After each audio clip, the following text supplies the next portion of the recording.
This passage in Isaiah that we're going to turn to now, Isaiah chapter 6, verses 1 to 8. This passage, if you haven't already figured out, is so rich. I mean, every passage of the Bible is rich. But this is so rich, and so much of the foundation of the Christian faith is here, that every week we dig for more and more and more new jewels, new gems.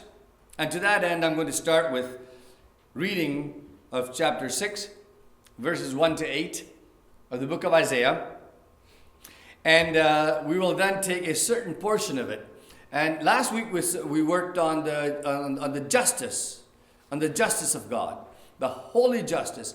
Today I want to focus a little bit more on the mercy of God. But before we do that, let's turn our attention to Isaiah chapter 6, verses 1 through 8. In the year that King Uzziah died, I saw the Lord seated on a throne, high and exalted, and the train of his robe filled the temple. Above him were seraphs, each with 6 wings. With 2 wings they covered their faces, with 2 they covered their feet, and with 2 they were flying. And they were calling to one another, Holy, holy, holy is the Lord Almighty. The whole earth is full of his glory. At the sound of their voices, the doorposts and thresholds shook, and the temple was filled with smoke. Woe to me, I cried. I am ruined, for I am a man of unclean lips, and I live among a people of unclean lips. And my eyes have seen the King, the Lord mighty. Then one of the seraphs flew to me with a live coal in his hand, which he had taken with tongs from the altar. With it he touched my mouth and said, See, this has touched your lips. Your guilt is taken away. Your sin is atoned for. Then I heard the voice of the Lord saying, Whom shall I send, and who will go for us? And I said, Here am I, send me. Isaiah sees God sitting where? Where? On the throne. And the robe of God's, the hem of God's robe was where? It covered what? The entire temple. If the robe covered the entire temple and he was sitting on the throne, where was the throne? Where was the throne? In the temple. Where in the temple was the throne? Was it in the main courtyard? Was it in the holy place? Was it in the most holy place? Where was the throne of God? In the most holy place. And around the throne were 2 seraphs. Where were the seraphs? In connection to the throne, where were they? On either side of it. On the throne. What was the throne in the picture in the temple? What was the throne? The Ark of the Covenant was the throne of God. Inside the Ark of the Covenant was what? The law of God. The law of God that projects the character of God. That's what the law is. The law is a reflection of the character of God. And the law represented what? The law demands and represents what? Justice. Justice. In this country we have laws. And what do the laws do? The laws require that everybody lives within the expected way. And if they don't, what happens? You're punished. But in order to be punished, you have to go through a system. And that system is called the justice system. So, in the throne of God, in the Ark of the Covenant, inside it, the base of it, is what? Justice. Justice. So, the most holy place, the center of the universe, which God controls the entire world. The laws of nature are controlled from there. It's not just the Ten Commandments. The laws of right and wrong, the laws of physics. Every law finds its center in God and the laws of God. There we find the justice of God. At what point can God say, okay, on this item, we will forego justice. We will ignore justice. At what point can God say that? God may say that, I like that young man Vinoy. He's a hard-working fellow. He's sincere. He loves me. He loves his parents. He made a little mistake, and so we're going to ignore justice. At what point can God ignore justice? At what point? At no point. At that point where justice is ignored, it ceases to be justice. Justice cannot be ignored. And that is the center of the universe of God. Justice. At no point can God ignore justice. Then, above the Ark of the Covenant, the cover of the Ark of the Covenant, we have what? The mercy seat. Mercy seat. Covering the law. Covering the justice is the mercy seat. At what point? At what point can God say, okay, I will apply justice here, but not here? Never. God must apply justice. At what point can God say, I will now look to mercy to become effective? That is our study today. That is our study today. At what point can God apply mercy?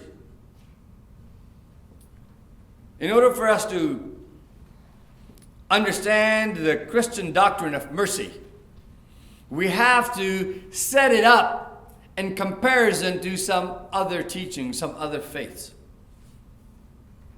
Because every faith, every religion answers this question: what happens to me after I die? That's basically the question for every religion. And the answer is very similar in all religions except in Christianity. Let's take, for example, Hinduism. How does Hinduism determine what happens to me after I die? We go through a system of karma. We go through a system of regenerating the soul. The remigration of the soul. Where if I do good things, I become a higher being. If I do bad things, I become a lower being. If I do really good things and I continue doing good things, then I become part of nirvana. I become part of God.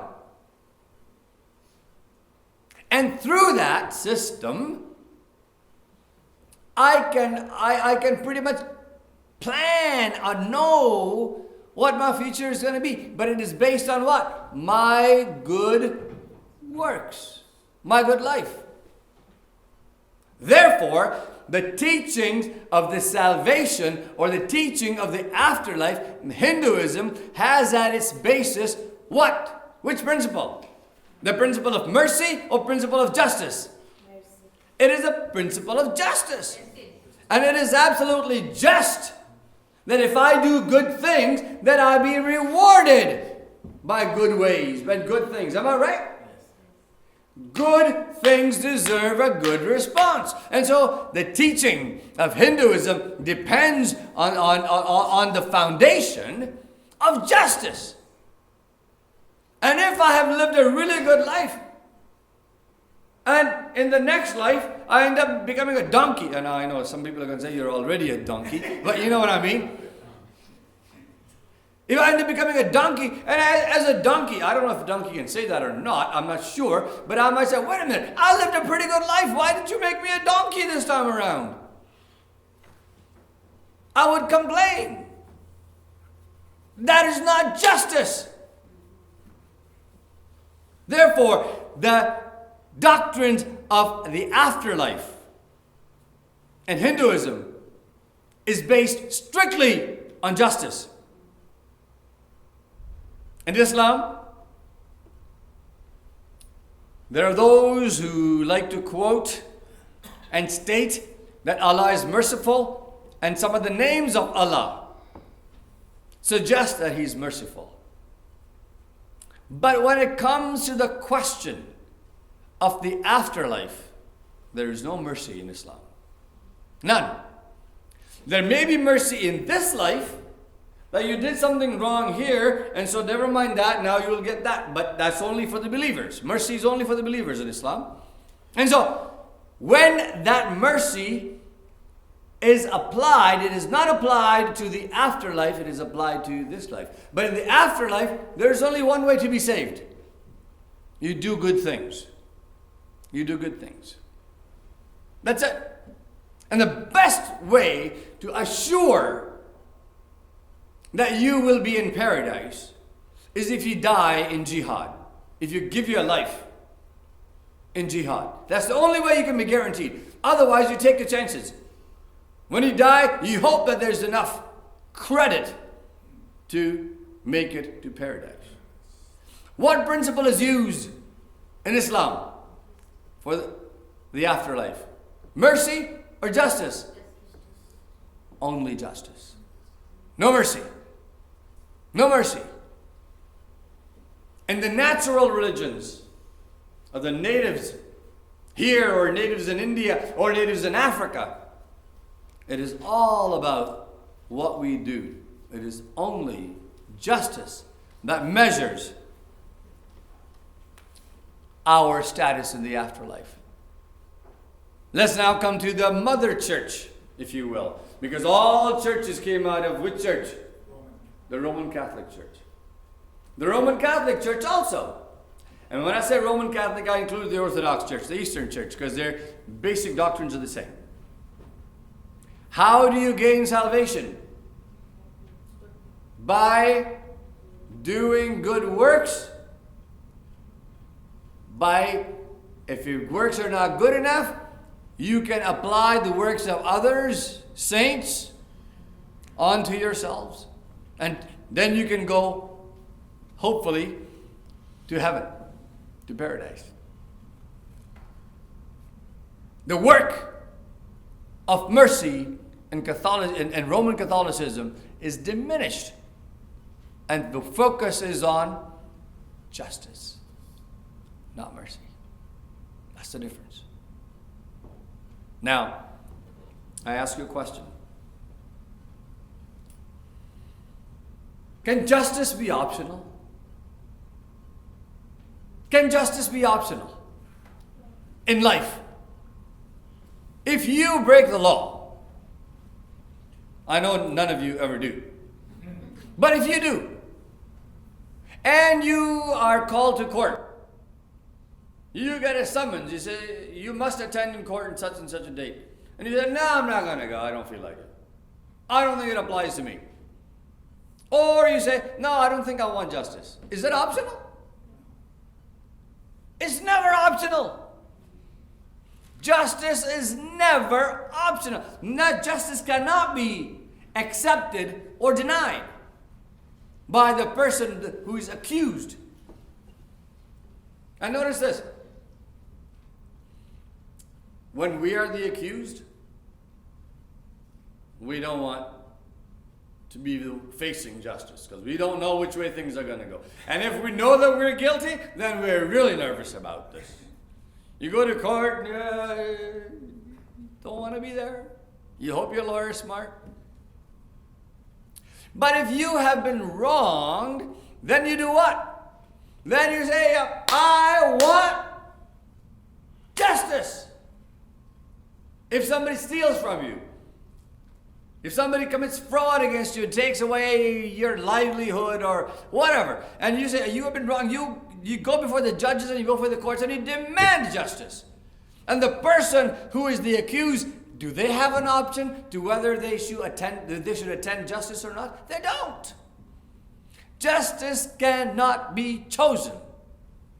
Therefore, when we have a God, the center of whose universe is the law, if that God denies justice, even for a millisecond, the universe would fall apart. The entire universe would fall apart. If he ignores the laws of physics, of chemistry, of biology, anything, the entire universe would just collapse. God cannot, he will not ignore justice. He cannot. He cannot choose one or the other. And the same applies when it comes to our lives and to our justice and our spiritual life. God cannot. He cannot ignore justice. He must follow justice. If he does, the entire spirituality, holiness of God itself is diminished and in fact destroyed. Now, when it comes to mercy, however, it's a little bit different. And to understand that, we have to look at God's holy mercy, which covers justice. Which covers justice. Have you ever been the recipient of mercy? Have you ever been? Anybody here ever did something wrong and you were forgiven for it? It's a beautiful thing. I've been the recipient of mercy many times. I'll tell you a story or two. I try and keep my stories to driving is safe. I don't mean driving is safe, I mean the stories are safe. One time, my wife and I were driving, we were going to Kitchener, and if you go from Highway 401 into Kitchener, you go through a connecting highway.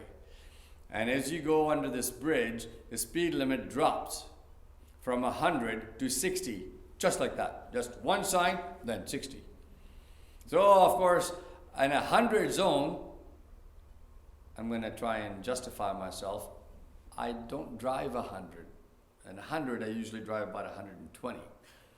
And I'm going to justify myself by saying others do it too. So I'm driving about 120. And no sooner do I get under the bridge, get past the bridge, there's a police car behind me. I thought, what in the world? What does he want? He pulls me over. And I said, what's up? And he says to me, your car? I said, yeah. I was pretty young and I had pretty fancy cars. I think I looked too young to be driving a car like that. I said, yeah. He said, give me the ownership and insurance.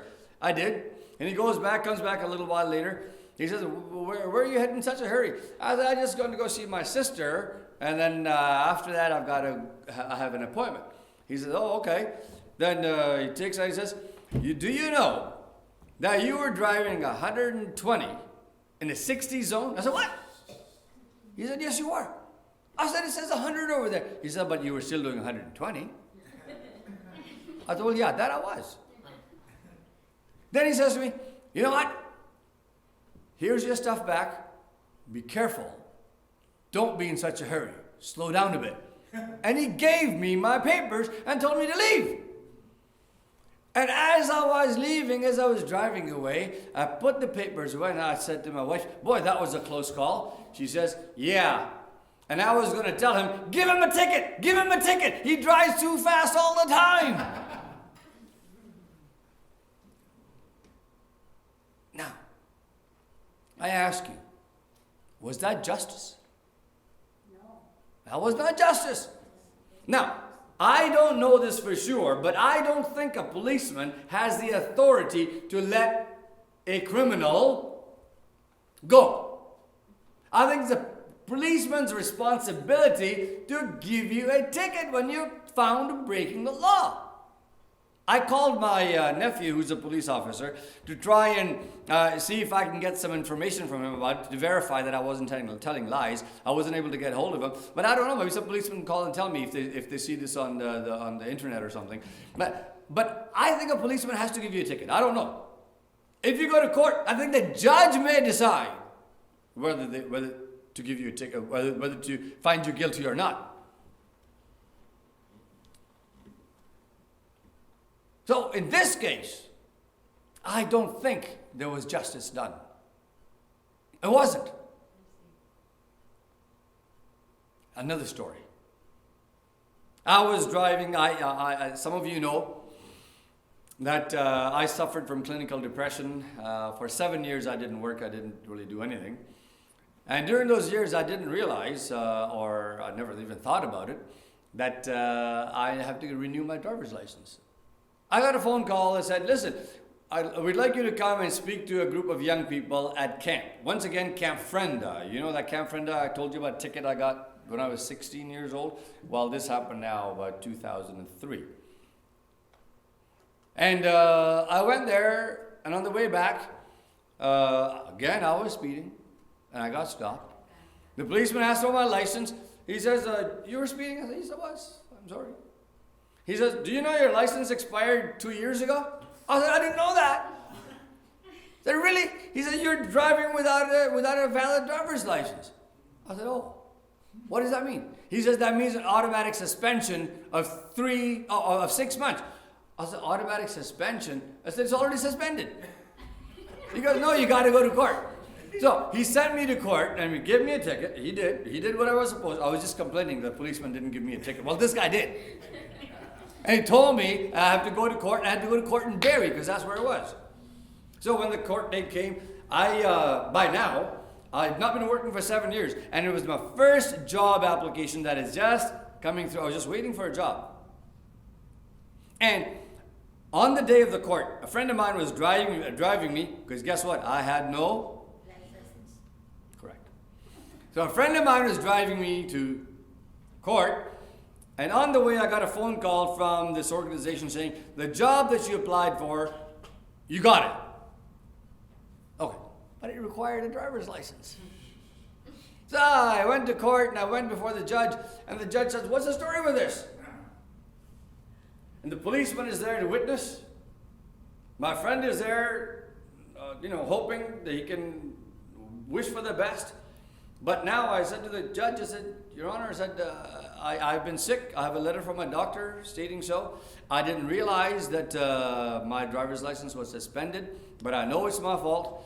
And she says, but are you working? I said, I just got a phone call on the way here, actually.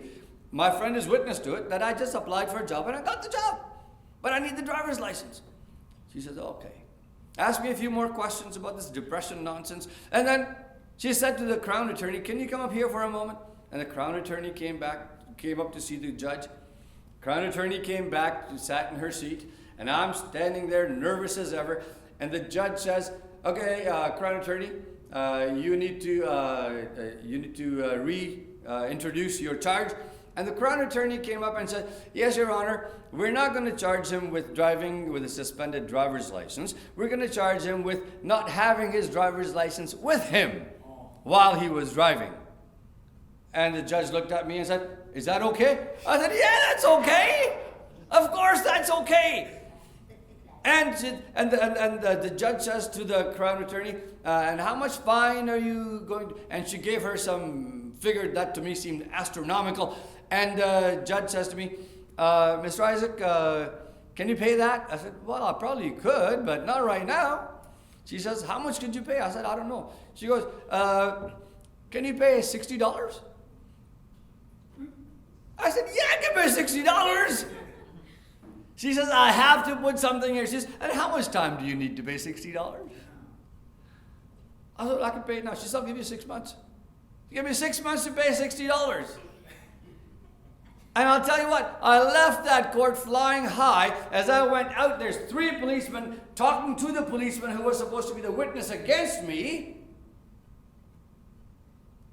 And they're saying to each other, we have never seen this before. You know why? Because the government of Ontario requires, by law, that if somebody is driving on a suspended driver's license, the minimum punishment, is 6-month suspension. No questions asked. The judge cannot, if the judge was given the charge that he was driving with a suspended license, the judge has no choice but to apply justice. But the judge asked the Crown Attorney if she would change the charge. That is mercy. That is mercy. When God looks at me, this miserable, nasty, useless, sinful creature, and He says that I must apply justice, I have to apply justice. God is bound by His own laws of justice. Because if He breaks His own law, His universe would fall apart. He demands that sin be paid by death. So He made a provision. And what was that provision? He took His Son and He made Him available to die on my place, so the ticket would be paid.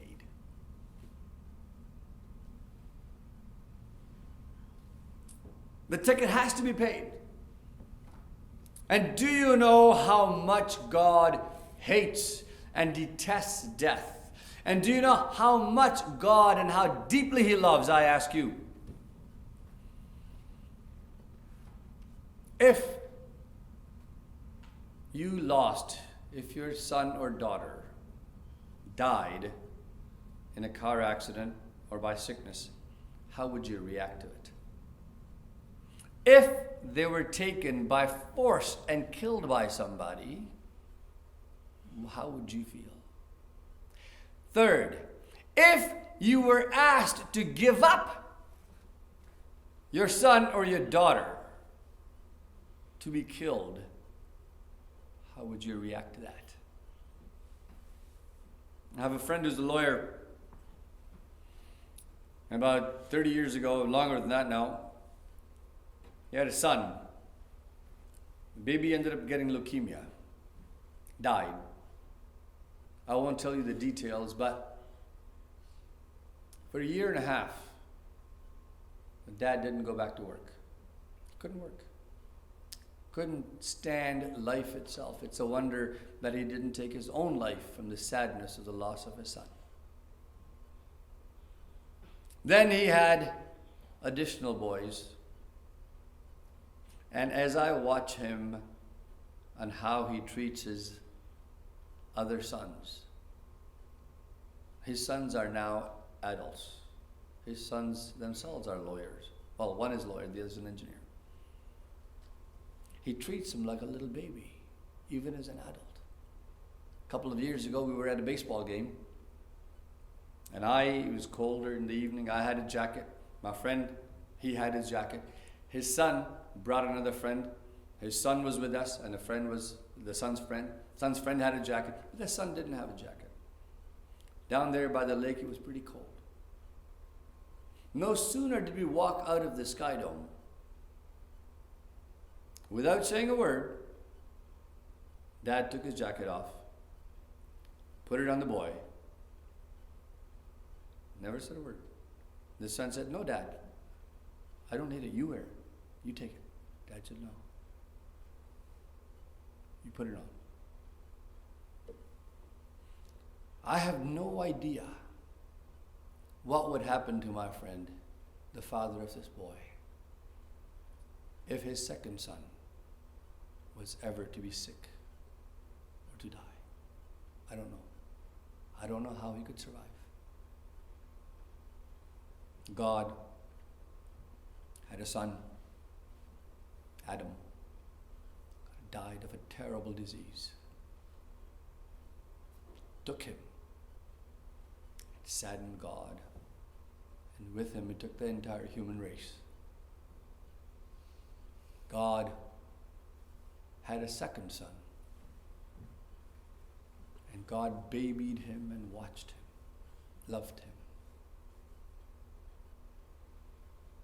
But God gave him up willingly that the rest of us might be saved. I cannot imagine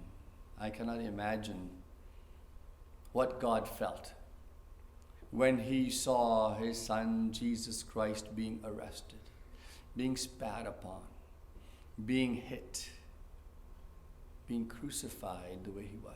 I don't know how God could hold back. I know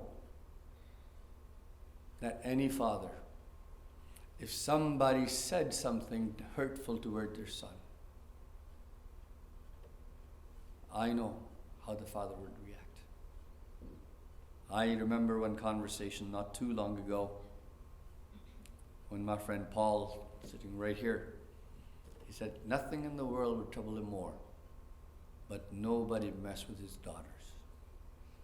Nobody. It would transform him from just a normal, loving person to a pretty tough guy to deal with. I don't know how God allowed Jesus to die, and I don't know how God had the patience to deal with the humans who did what they did to Jesus Christ, except for one thing: that he loved us so much that he had to give up his son as part of his justice, that justice may be satisfied. Because God cannot alter justice on behalf of us. It must be satisfied. And the wages of sin is death, and death was paid. Amen. Now the question of justice, mercy. Question of mercy. God looks at me, and he says, justice demands that you die. But I have made a provision where you can take the mercy. So justice is satisfied, but it only becomes effective under mercy. The law of God in the Ark of the Covenant, the justice is covered by mercy, but that mercy only becomes effective when we choose it. That's the difference. You cannot choose justice, but you can choose mercy. And in Christianity, the afterlife, the eternal life, paradise and heaven does not depend on my good works. Because Isaiah chapter 64 says what? My good works are as filthy rags. There is no justice in Christianity that can take me to heaven. The only justice that can take me is the justice of God through Jesus Christ, which becomes mercy. When justice becomes mercy, I become fit for heaven. Amen. Read with me, if you will, Ephesians chapter 2. Ephesians chapter 2.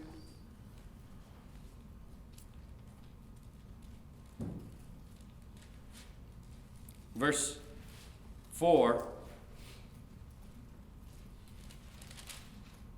Let's start. Verse 4. As soon as I can find it. My glasses don't work very well. I'm going to have to get new glasses. Okay, we are here at verse 4. Okay. All of us, verse 3, all of us also lived among them at one time, gratifying the cravings of our sinful nature and following its desires and thoughts. Like the rest, we were by nature objects of wrath. Justice. We were objects of wrath. That is justice. But because of his great what? Love for us, God, who is rich in mercy, made us alive with who? Christ, even when we were dead in transgressions. It is by grace that you have been saved. And God raised us up with Christ and seated us with him in the heavenly realms in Jesus Christ. Do we understand what we're reading here? Where is Jesus seated? On the right hand of God. And this tells me that God made it possible that through his grace, I am seated with who? Jesus Christ. In the presence of who? God. How can I be there when I'm a sinner? Because justice has been met on the cross. And the mercy and the grace of God provided that I can accept that justice and be applied to me. And God makes me holy through whom? Jesus Christ. So now you understand that a sinner cannot be in the presence of God. But when you are with Jesus and in Jesus Christ, you're no longer sin, but you are righteous through Jesus Christ. And you're in the presence of God. Read with me further, if you will. Hebrews chapter 4. Hebrews chapter 4, verse 16. We touched on this last week. Let us then approach the throne of grace with confidence, so that we may receive mercy and find grace to help us in our time of need. God has satisfied justice through the death of Jesus Christ. The price has been paid. But for the price to be applied toward me, I must step forward and confess my condition of sin and ask to be covered by the righteousness of Jesus Christ, that I may be able to ask for mercy and receive grace. Read James. You're going to love this. Very simple. James chapter 2. And there, verse 13. Because, let me go back to verse 12. It talks about being judged as well. Verse 12, James chapter 2. Speak and act as those who are going to be judged by the law. That gives freedom. You understand? We're going before a judge to be judged. But we go with confidence knowing that we are going to be free. This is beautiful. You got to love this. James chapter 2, verse 12. Speak and act, behave as those who are going to be judged by the law. That gives what? Freedom. Because judgment without what? Mercy will be shown to whom? To anyone who has not been merciful. Mercy triumphs over judgment. There is the justice of God, and the perfect justice of God requires that I be killed. If God was going to apply justice, I would not be here to speak to you, and you would not be here to listen to me. We would not have homes. We would not have this earth. This universe would not exist, because the justice of God would require that there would be punishment. The universe would be, actually, I shouldn't say it wouldn't exist, because sin only exists on this earth. I have to correct myself. This earth would not exist. The universe would not exist as we know it.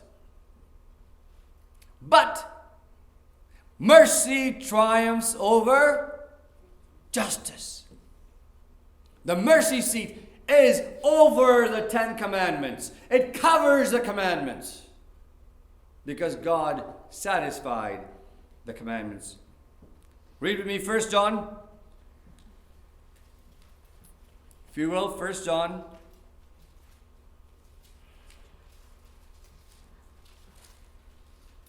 Chapter 1. Well, John 1, 9. John 1, 9.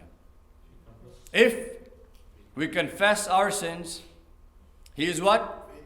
Faithful and just and will forgive us our sins and purify us from all unrighteousness. If we claim we have not sinned, we make him out to be a liar, and his word has no place in our lives. If we confess our sins. If we confess our sins. That is the condition. Back when I was in university at Andrews, we planned a big event. The event was Pastor H.M.S. Richards, the Voice of Prophecy. We invited him to come for the entire weekend, preach on Friday night, Sabbath morning, Sabbath afternoon, and Saturday night, and Sunday. And I was in charge of organizing all the religious activities on the campus. And I'd ordered big tents because we knew we would not have room. And there were busloads of people coming from Chicago, from Indiana, from various parts, because HMS Richards was going to be there. Well, on Friday night after the service, I used to have a little radio program over there on Friday nights. So I came out of the radio booth, and there was Pastor Dameron, who was the chaplain of the university. He came and says, "Pagey, we have a problem." I said, "How's that?" He says, "Mrs. Richards says that Dr. Richards, that HMS Richards cannot preach tomorrow for the divine service." I said, "Well, how's that? People are coming from all over the place." "Yeah, but she says because of his health, we have to limit how much he can preach over the weekend." So I said, "Well, who's going to preach?" He said, "Well, I've talked to Pastor Cronky." Pastor Cronky was a senior pastor of the church there at Andrews University, and they think you should preach. I said, "What?" "There's people coming from all over the place. There's tents outside for overflow. You want me to preach?" He said, "Well, yeah, that's what Pastor Cronky wants. He wants you to preach." I said, "Okay." Well, I stayed up all night. In the morning when I got to church, I realized I got dressed when it was still dark, and I didn't want to disturb my roommate, and I'd gone to the church and study over there for my sermon for the balance of my time. I had keys to the church. And so I'm there, but when I got there, I realized I was wearing a brown jacket and navy blue slacks. I thought, "Oh, that's not good." I went back, changed again. But I came back. The sermon I preached that day, I still remember. The sermon I preached. And the reason I remember is because the way I started. The way everybody kneels down before the sermon starts. And then we end up going into the sermon. Now, the point had come where it was time for me to get up and start preaching, and I wanted to pray before I preached. I asked everybody to pray, bow down their heads, and I began to pray, and I prayed the prayer that we find in Luke 18. "Thank you, dear God, that I'm not like all these sinners before me. That I don't do these bad things. And I don't do this." And one by one, I could see people's heads coming up like what's wrong with this kid? And then once they found out what I was doing, they started to laugh. And the whole story brings us to the point of this. That we can go before God. Say, "Thank you, dear God, that I'm not like this person. Thank you, dear God, that I'm not like this person." Or we can be like the tax collector, saying what? "Be merciful unto me, dear God. Be merciful to me, a sinner." It is that mercy. It is that mercy that is the message of the Christian faith. The life, the death, the resurrection of Jesus Christ is efficient. It's enough for every human being. But it is effective only for those that choose. Get the difference? It is efficient for everyone, but effective only for those of us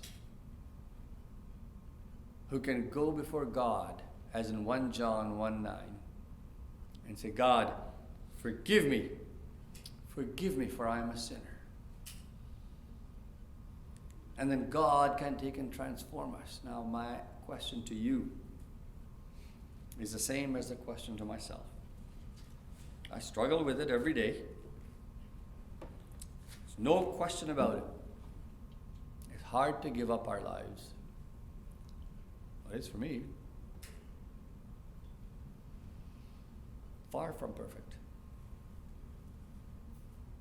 But we need to go continuously to God and ask Him to forgive us, transform us, change us, that we may be able to reflect what He wants us to reflect. I pray for you as I pray for myself, that God may give us the grace and the mercy, that through His love we may be transformed to be what He wants us to be. God bless you.